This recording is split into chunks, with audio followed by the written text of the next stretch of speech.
At 5:30 in the evening of December 10th, 1914, a building in West Orange, New Jersey, exploded.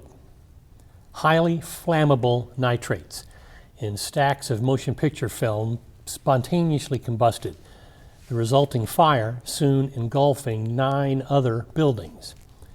Fire departments from 8 surrounding communities tried to fight the fire, but the heat was so intense and water pressure from nearby hydrants so weak that all attempts to put the fire out proved futile. Everything in the 10 buildings and the buildings themselves was destroyed. A man, the owner of the buildings, watched them burn. $50 million in assets were literally going up in smoke. And because the buildings were made of concrete and therefore had thought to be fireproof, they were only insured for 1/10 of that amount. The man watching was 67 years old, something of an inventor, with multiple patents to his name. And in the matter of a few hours, much of his life's work was gone. Still, the man standing there, watching it all burn, then seeing his son, shouted, "Charles, where's your mother? Find her and bring her here. She'll never see anything like this as long as she lives."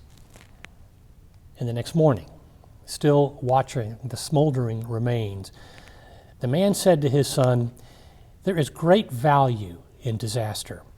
All our mistakes are burned up. Thank God we can start anew." The ashes of Ash Wednesday symbolize several things simultaneously. They symbolize the dust from which we come and the dust to which we will return. God, Scripture tells us, fashioned human bodies and human life from dust, and physical death and decay, the return to dust, are inevitable. The ashes, therefore, symbolize our awareness of the realities of life and death, but equally important, a willingness to reflect upon our sinfulness and its consequences. But it's equally important to understand that when the ashes are imposed on our foreheads in an Ash Wednesday worship service, they are imposed intentionally in the shape of a cross. A reminder that whatever death we know, whatever our sin, our shame, it is swallowed up by the cross. We Jesus followers, and Presbyterians are no exception, are not too keen on talking about sin and shame and death.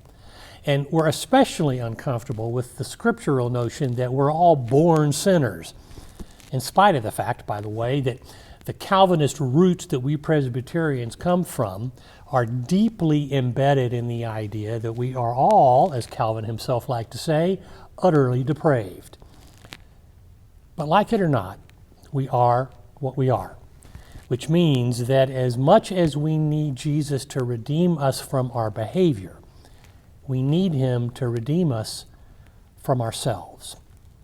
So it is, for example, that when King David is confronted with his adultery with Bathsheba and asks God in Psalm 51 to wash away all his iniquity, to change him whiter than snow, he isn't so much asking God to change his behavior as he's asking God to change him.